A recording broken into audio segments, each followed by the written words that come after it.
I'm 73 years old, and I'm about to tell you something most people realize too late. My father never talked much about the war.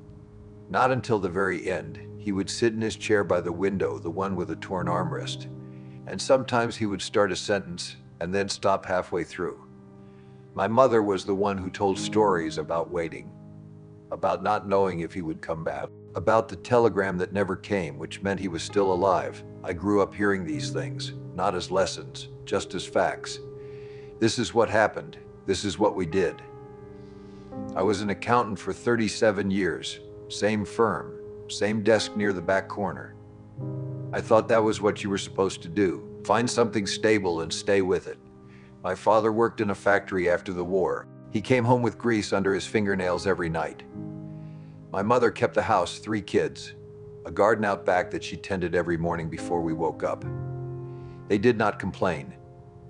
That was not something people did back then. You just kept going. I remember my mother telling me about the letters, how she would wait by the mailbox every afternoon, how some days there would be nothing, and she would go back inside and fold laundry and pretend everything was fine. The letters were short. He could not say where he was or what he was doing, just that he was alive, that he missed her, that he would be home when he could. She kept them in a shoebox in the closet. I found them after she died. Thin paper, careful handwriting. Some of them had water stains. I do not know if it was rain or something else. I thought I understood what she meant when she talked about waiting, but I did not really. I got married at 26, Susan. We met at a church social. She worked at the library. We had 2 kids, Michael and Laura. I thought I was doing it right, going to work every day, paying the bills, showing up. My father used to say that was all you could do, show up, do your job, come home. And I did that for decades. But there was a night I was 58, and I was sitting at the kitchen table going through receipts. Susan was already asleep. The house was quiet. And I realized I could not remember the last conversation we had that was not about groceries or the car or something that needed fixing. Not an argument, not a problem. Just nothing. We had been living in the same house for 30 years, and I could not tell you what she was thinking about anymore. That was when I started understanding what my mother meant about waiting. She was not just waiting for letters, she was waiting for life to start again, for the person she loved to come back. But he was different, quieter. He would stare at nothing sometimes. She would put her hand on his shoulder and he would come back to the room. They never talked about it, not directly. But I watched them, the way she would leave his coffee exactly where he could reach it, the way he would check the locks twice before bed. Small things, that was what held them together. Not big declarations, just small daily things. I wish I had paid more attention. My son Michael lives in Oregon now. We talk maybe once a month. He is busy. I understand that. I was busy too, but when he was 10, he used to sit with me in the garage while I worked on the car. He did not say much. He just sat there handing me tools. I cannot remember when that stopped, when he stopped coming out, when I stopped inviting him. My daughter Laura is better about staying in touch. She calls on Sundays, tells me about her kids. They are teenagers now. I barely know them. She came to visit last spring. We sat in the living room and she looked around and said the house looked exactly the same as when she was growing up. She did not mean it as a compliment. After Susan died, that was 7 years ago, I did not change anything. Her reading glasses are still on the nightstand. Her apron still hangs by the stove. People said I should move, downsize, start fresh, but I could not. Because if I moved, then all of it would be gone. The years, the routine, the life we had, even if I cannot remember half of it clearly anymore. My father died when I was 43. Heart attack, quick. He was 67. At the funeral, an old man came up to me. He said he served with my father. He said my father saved his life once, pulled him out of something. He did not give details. I never knew that. My father never mentioned it. After everyone left, my mother and I were cleaning up the church basement. She was washing dishes and I was drying, and she said he had nightmares. Every night for years, then one day they just stopped. That was all she said about it. I think about that now. How people carry things. How you can live with someone for decades and not know what they are carrying. I worked until I was 65. Retired like you were supposed to. They gave me a plaque. Had a small party in the break room. Then I came home and did not know what to do with myself. Susan was still alive then. She suggested we travel, go see the grandkids more often. But I kept finding reasons not to. Too expensive, too much planning. We will do it next year. She stopped suggesting things after a while. I remember my mother talking about the day the war ended, how everyone was celebrating in the streets, but she just sat in the kitchen and cried because he was alive, he was coming home. And she had been holding her breath for so long she had forgotten what it felt like to breathe normally. She said the hardest part was not the waiting. It was after trying to fit back into a life that had kept going without you. My father worked at that factory for 33 years, every morning at 5:30. Home by 4, dinner at 5. He never missed a day, not once. I used to think that was admirable. Now I wonder what he was running from, or maybe he was not running. Maybe he just did not know how to do anything else. I am the same way.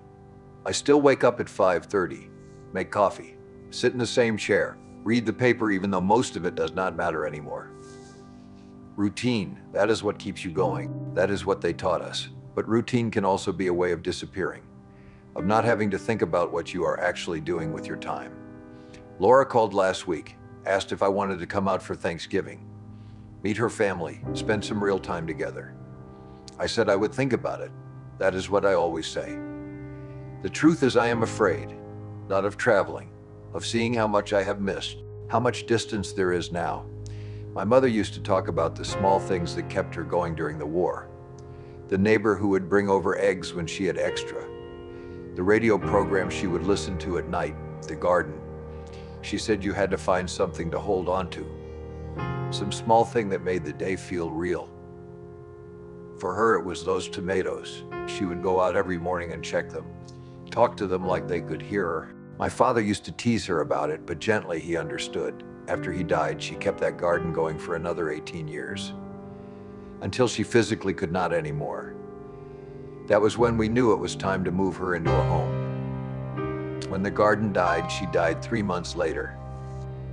I think about that garden now, how it was this small, quiet thing that kept her tethered to the world. I do not have a garden. I do not have much of anything that feels like that. I have this house, these rooms, these objects that belong to a life that is mostly over now. The clock in the hallway that Susan wound every Sunday. The coffee maker that still works even though it is older than our kids. The couch where we used to sit together on Friday nights. I sit there now by myself. Same spot, same time, watching television. Not really watching, just having it on because the silence is too heavy. This is not how I thought it would be. That is the thing nobody tells you. You think you are building towards something, retirement. Peacetime to finally relax. But what you are actually building toward is this. Empty rooms, phone calls that do not come often enough. Memories that get harder to hold on to. My father's friend, the one from the war, he said something else at the funeral. He said, "We thought if we just made it home, everything would be okay." He laughed when he said it. Not a happy laugh, because making it home was not the end. It was just different. Still hard, just in quieter ways. I made it to 73. That is longer than my father, longer than a lot of people. But I do not know what I did with it, the time, the years. I worked. I came home. I paid the bills. I showed up. Just like he did, just like I was taught. But somewhere in all that showing up, I forgot to actually be there. Laura's oldest, Emma, she is 17 now. She plays violin. She sent me a video of her concert last month. I watched it 3 times. She is good, really good. And I realized I have never heard her play in person, not once. All those years of birthday cards and Christmas presents. All those phone calls where I would ask how school was and she would say fine. I never asked about the violin. Never asked what she was working on. Never asked if I could come listen, because I was busy, because Oregon was far. Because there was always next time. My mother saved those letters for 60 years. Carried them through 3 different houses. Kept them even after my father died. I asked her once why she kept them. What was in them that was so important? She said it was not what was in them. It was the proof that the waiting meant something. That he came back. I do not have letters. I have receipts and tax returns and photographs from trips we never took. The clock is still ticking in the hallway. The coffee maker still works. The house is still standing, but the person I was building this all for is gone.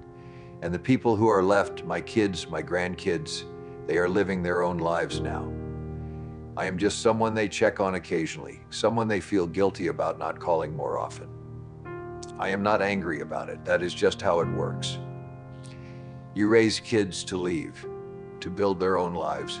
That is the point. But nobody tells you how empty it feels when they actually do. Or maybe they do tell you. Maybe I just was not listening. My father used to sit in that chair by the window for hours. I thought he was just tired. Old now, I do the same thing. Sit here and watch the street. Cars going by, neighbors walking dogs, and I understand.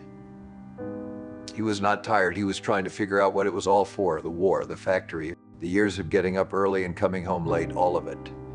What was it for? I do not have an answer. I do not think he did either. But my mother kept her garden. She kept waiting by the mailbox even after the letter stopped coming. She kept putting his coffee where he could reach it. Small things, daily things.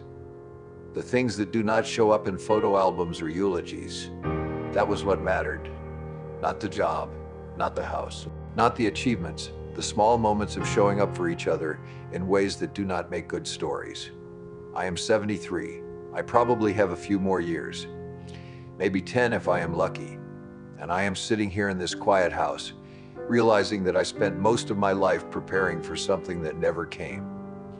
Waiting for the moment when I would finally have time. When I would finally be able to live differently. But that moment was every moment, and I missed most of them.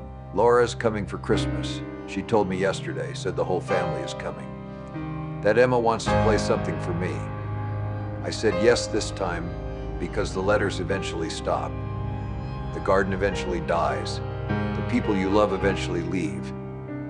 And all you have left is what you actually did with the time you had. Not what you planned to do, what you did.